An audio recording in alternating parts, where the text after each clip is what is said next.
vast tapestry of Chinese cuisine, Hong Kong stands out with its own unique flavors and culinary heritage. Nested in the heart of Guangdong, Hong Kong naturally gravitates towards Cantonese cuisine. But it's more than just that. It's a melting pot of flavors from around the world, shaped by the centuries of history and cultural exchange. Travel back to the 19th century, where British colonialism sparked a fusion of East and West. As merchants and immigrants flocked to Hong Kong's shores, they brought with them a rich, diverse culinary tradition. It was a time of culinary experimentation where flavors collided and new dishes were born. Fast forward to the 1950s, Hong Kong faced economic challenges, but out of hardship emerged innovation. Enter the street food hawkers who roamed the street with their makeshift carts, serving up affordable and delicious snacks to the masses. From curry fish balls to doggy noodles, these hawkers brought Hong Kong's vibrant street food culture to life, catering to the hungry soul of the city. Egg waffles are actually the ugly duckling of street food. It is said that in those days, grocery stores always had a lot of cracked eggs. To avoid waste, the shopkeeper mixed the cracked eggs with flour, butter, evaporated milk, and sugar to make a batter, and then put it into an oven to bake. It was not expected that these unimpressive eggs would turn into a surprisingly tasty snacks. Because it is made out of eggs, people designed a dedicated round shape for it, and it becomes the signature shape of egg waffles. Did you know folk shark fin soup wasn't always fake? This delicious food was born out of a desire for affordability. In those days, restaurants in Hong Kong always had a lot of leftover shark fin soup, especially in the areas of Temple Street and Yau Ma Tei. So, food hawkers came up with a clever idea. They started collecting those leftover shark fin soup and added it with mushroom, soy sauce, and there you go, a budget-friendly version of shark fin soup that's just as tasty as the real one. Soon, the street bursted with the aroma of this affordable street food, attracting crowds eager for a taste of luxury without breaking the bank. As this got popular, the supply of leftover shark fin dried up. So food hawkers tried to replace it with vermicelli, which was cheaper but had the same texture and people still love it. Some even added macaroni or fish minced to make it a bigger meal. So there you have it. Those are all the juicy tidbits about some of the must-try Hong Kong street food. But hey, the food adventure doesn't stop here. There's still a whole world of culinary delight waiting to be explored. Other than street food, Tang is also the star of Hong Kong cuisine. Not only a combination of different food culture, but also a showcase of creativity and wisdom of people in the olden days. With the diversity and fusion in food styles, restaurants in Hong Kong have evolved over time. Among them, Tang stands out. Tang offers all sorts of dishes, from breakfast to late-night meals. You name it, they've got it. From rice and noodles to snacks like chicken wings and toast. What's cool about Tang is that you can customize your order a lot.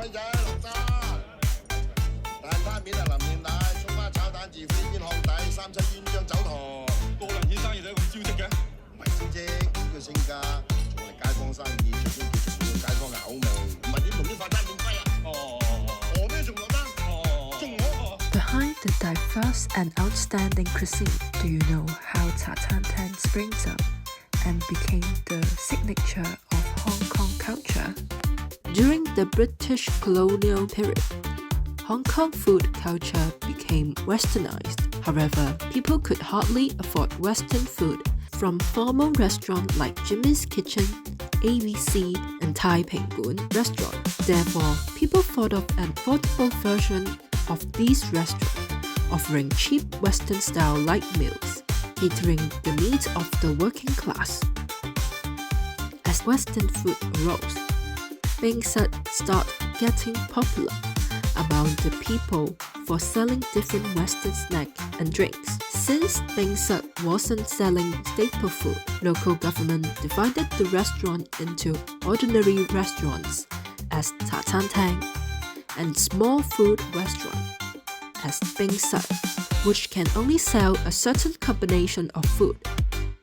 And the first licensed Ta Tan Tang Yu Lei Thai restaurant established in the 1960s. That's how Ta Tan Tang was born. Unlike fancy restaurants, Ta Tan Tang offers food that affordable and appeal to the taste of locals. For example, Hong Kong-style milk tea. Unlike the British milk tea we have, it's made from silent black tea and had a unique method of preparation. Tea leaves are shaken and put it into a cotton yarn tea bag, giving the tea a smoother texture. It's called still stocking milk tea because the tea bag looks like a still stocking after being soaked in the tea. Then there's Hong Kong-style French toast. Locals usually call it sai do si. It is a variation of classic French toast. Hong Kong-style French toast is nothing like what you'd find in Europe. They dip the toast in egg, fried it up until it was crispy and golden, and serve it with peanut butter for extra flavor. It's fluffy and delicious. And let's not forget about the soul of soy sauce dishes. Hong Kong-style borscht soup is sweet and sour, a taste you won't find elsewhere. It was first introduced into the Shanghai concession in the early 20th century. Belarus refugees brought this soup to Shanghai. Later, some of them strived to seek a better life and made their way to Hong Kong. They opened up Russian restaurants, introducing the native dishes. Regardless of the recipe, the soup's vibrant red color earned the nickname red soup, along with the white soup, which is cream soup or cream of mushroom. It has become one of the most important appetizers in Hong Kong-style soy sauce dishes. It has given the rise to the popularity of Hong Kong-style broth in Hong Kong restaurants. With the success of Ta Tan Tang, good bakeries follows. Step into a Ta Tan Tang, and you will likely spot a bakery section bristling with goodies, from the famous pineapple bun, egg tarts, to coconut tarts and salted egg yolk puff. There's something for everyone. But let's not forget the underrated jam like the Mexico bun and char siu puff, or the legendary wife cake. A wife cake, also known as sweetheart cake, is made of crisp puff pastry with a mix of watermelon, almond, and sesame filling. Let's see how Hong Kong people bring these beautiful and sophisticated pastries into the UK market. 係我 Andy 啊，其實我哋咧嚟咗英國大概3年到啦嚇，咁我哋即係嚟英國嗰陣時咧，其實都諗下做啲咩嘢好啦，咁人生路不熟啊，咁我哋就都嘗試下啊，不如我哋試下做一啲港式嘅，即係有啲香港嘅特色嘅嘢啊，帶翻俾啲香港人，同埋咧就話都想同多啲嘅本地嘅人去到多啲溝通啦，同埋即係了解下香港嘅文化係點樣樣，咁所以咧我哋就諗下啊，不如去做一啲香港嘅小食、地方嘅小食，同埋一啲特別啲嘅嘢。咁其實老婆餅咧係我哋第2個或者第3個產品嚇。咁因為我哋發覺即係做鳳梨酥嘅話咧，咁都幾多人受落嘅。咁但係咧就話啊，真正可以代表香港嘅食品，除咗雞蛋仔、蛋撻、菠蘿包之外，其實仲有啲咩嘢咧？咁我覺得鳳梨酥其實真係一個好好嘅代表啦嚇，因為咁我哋即刻聯想起元朗啦嚇，同埋一個好傳統好家鄉嘅感覺嚇，亦都係好喺香港亦都好獨特。你喺其他地方咁都係唔係鳳梨酥，即係唔係老婆餅呢一樣，有人叫做太陽餅啊，甚至其他叫咩糕啊咁樣，咁都唔係我哋即係嗰個老婆餅嗰個感覺，所以咧我哋就特登去到做呢個老婆餅出嚟。咁其實咧傳統嘅老婆餅咧，之前大家都食得多啦嚇，咁但係咧老婆餅俾人個感覺咧就好似好甜啦嚇，同埋有少少流咁樣，同埋我哋諗下阿茂整餅嘛，咁啊冇嗰樣整嗰樣都有啲嘢創新㗎嚇，咁我哋諗下既然大家都覺得咁甜嘅話，不如我哋加啲少少酸嘅元素啦嚇，咁就我哋覺得其實香港人好中意韓式嘅柚子嘅產品啦、甜品啊，或者柚子蜜咁樣，不如我試下將啲柚子嘅元素加落去個老婆餅落去。Not only wife cake, many Hong Kong food brands can be also found in the UK in recent years. Apart from the restaurant in Chinatown, with the rise of Hong Kong immigrants in recent years, you can now find many Hong Kong restaurants and shops all across the UK. With both long-established brands from Hong Kong and new ventures opening up, this means that the unique flavors of Hong Kong cuisine are reaching more people in the UK. Running a food store and promoting Hong Kong cuisine in the UK isn't easy, but many store owners are passionate about it. They want to help fellow Hong Kongers feel the home and also introduce traditional Hong Kong flavors to the locals. Let's hear the experience of how the food shop owners introduce Hong Kong food to the local community. Hello， 我係 Charlotte 啦，咁我就喺香港過嚟，大概我10月就過嚟4年啦。我叫 Jack 嚇，咁啊係燒飯堂嘅老細嚇。咁我叫 Vanessa 啦，咁我本身嘅正職咧係做一個老師嘅，咁但係我嚟到英國之後咧就想即係試下一啲新嘢啦，咁我本身都中意煮嘢食嘅，咁所以就試下搞呢個檔口咁樣咯。記得有一年啱啱嚟到嘅，我又中咗 Covid， 咁病完之後咧咁啱就新年啦，1月啦，但係我哋咧就乜都冇準備喎，完全冇過節嘅氣氛啦屋企，然之後就覺得，因為啱病完之後咧，再撞上大時大節咧，個思鄉突然間就出咗嚟啦，覺得即係好掛住家鄉嘅嘢啦，以前喺屋企一定有屋企人整蘿蔔糕，有盤菜。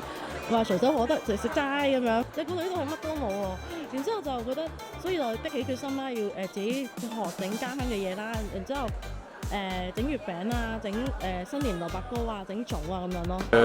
因為我哋香港有做開餐廳，即係都做咗好幾年啦，咁即係過咗嚟英國啦，咁樣即係 BNO Visa 啦，即係原先係本來諗住去台灣嘅。點解會揀糖水呢樣嘢咧？係因為首先我本身好中意食飯，即係我成日都覺得，如果你唔中意做嗰樣嘢嘅話咧，你做嚟係會好辛苦。咁第二件事就係覺得呢度即係糖水嘅選擇好少，即係你話譬如出去，我諗緊香港就可能放工可以去食碗糖水，呢度嘅選擇好少，咁就所以揀呢樣嘢。我覺得最大嘅挑戰就係嗰個地區性啦，因為呢度咧即係可能我哋好想去中部啦，或者上面北部啦，去推廣嘅。但係發現呢個地區即係都好長車程啊。咁我哋如果帶好多食物、帶好多架車即係工具嘅時候咧，就都有啲困難咯。咁我哋就主要就做 online 嘅，咁又要 online 推廣啦，同埋我哋喺翻自己南部盡可能咧都做下呢啲香港人市集。揾鋪會係一個難度嚟嘅，因為主要係。即係呢個係最大分別啦，即係揾鋪啊，或者揾實體啊，各樣會係即係相對上比較麻煩嘅，因為始終即係地方大啊，咁變咗好多時實體一個 shipping 啊，各樣都未必跟得咁足，咁變咗揾貨啊，各樣就會難度會相對上大啲。最大挑戰係咧，有時你中文嘅名啦，同你英文嘅翻譯係好唔同，所以有時你點樣解釋俾啲外國人聽，即係呢度係 local 聽，例如佢點解咁特別啊，冷麵點樣用膠袋裝啊，即係呢個係一啲香港傳統，但係就要即係花時間去解釋，佢亦都未必可以好全面咁解釋到。我都冇特別去改自己嘅食譜嘅，因為本身就係做翻香港道地嘅口味啦。咁可能你話跟外國人嘅口味就係可能辣，如果我真係依家賣冷麵嘅辣，可能佢可以揀少辣咁樣，但係就冇特登就本地人口味。都會有嘅，咁但係我哋盡量都係主要即係去咗香港嘅，同埋即係做啲試食就係等即係本地嘅人試嘅，即係佢哋即係當佢哋試到好多時都會接受嚇，或者做翻啲係類近佢哋食開嘅嘢啦，五香肉丁係啦，佢哋即係比較受歡迎嘅。我覺得甜嘢即係糖水，佢哋形容詞水狀液體嘅甜品，對於佢嚟講係一樣新嘅嘢咁。係鹹嘢，可能佢哋覺得有其他嘅選擇，或者佢哋唔太願意嘗試。但係甜嘢，佢就覺得糖水原來都有好多款喎，唔係淨係佢哋想食嘅 cupcake 或者係其他款嘅蛋糕pop 咁樣。我哋都有發現就係佢哋都係最中意食就係奶黃月餅咯，佢哋就好中意食咯。咁例如你話粽嗰啲咧，佢哋真係完全覺得好奇怪，咩嚟㗎？你整翻熱嚟食點整翻熱啊？即係佢哋就比較覺得好新鮮啦，尤其是粽呢啲食物就佢哋未接觸過咯。對佢嚟講就好新奇嘅，得一定唔得嘅，因為你睇下就呢個 market 土生嘅 market 啦，你都有咁多檔嘅嘢食啦，而係你見到有好多人係真係會願意去嘗試香港嘅食物，咁所以我覺得係一定即係香港食物喺英國發展係一定會即係好好嘅。有佢嘅困難嘅，咁但係即係要慢慢去改變個市場。始終英國人係比較傳統啲，好多口味上面嘅係亦都係比較傳統啲。即係唔係太過 open mind 嘅，所以就要慢慢去試咯。可能我會推廣試下檸檬糕咯。我哋有個川貝陳皮檸檬糕嘅，咁都係比較香港㗎。即係之前香港都好多人買㗎嘛，就係嘅喉嚨有唔舒服啊、乾咳啊。我覺得呢個又係一個好好嘅產品，因為即係比較好香港地道嘅嘢食，但係又幫到人舒緩到喉嚨唔舒服。因為嚟到呢度咧，我覺得我哋天氣唔同咗啊，氣候咧大家都有啲未必適應到身體，都好多人都有容易有咳啊。或者病完之後咧有咳啊，咁小朋友啊、老人家都係啦。咁我覺得呢個檸檬糕咧，我試過都有俾過呢度啲 local 嘅家長啦，或者 local 嘅朋友啦，佢哋都覺得係飲完係舒服咗嘅。覺得好神奇喎，覺得哇呢啲 herbs 喎，呢啲Chinese herb 嚟嘅喎，咩陳皮對嚟講好特別㗎嘛。咁我覺得呢個都係個好好嘅 topic 介紹俾佢哋知道。我哋係有中國有好多香港以前會用啲果皮去止咳啊，用呢啲草藥嘅嘢咁樣咯，對舒緩喉嚨嘅，即係唔淨止係 honey 同 lemon 嘅咯。其實我哋冇諗過要點樣去做到脫穎而出，做到好即係都想嘅，但係冇諗過做到有幾大。但係我哋覺得我哋用心去做咯，即係因為我哋自己屋企自己廚房去做生產，手得對，即係做得唔多，但係我覺得我哋要做得靚，做得好咯。其實我哋都係靠品質，即係品質係一個即係人有我冇人有我優嘅啫，即係呢個係基本上可以都係話做呢行你唯一嘅優勢。These stores' owners get more opportunities to connect with locals throughout food market and other events. Hong Kong food culture really shows the creativity, resilience, and adaptability of Hong Kong people.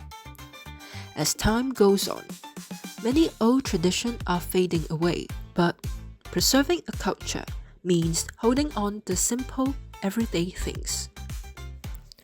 We owe a big thank you to all the passionate food store and restaurant owners for their effort in keeping Hong Kong food culture alive and sharing it with the world.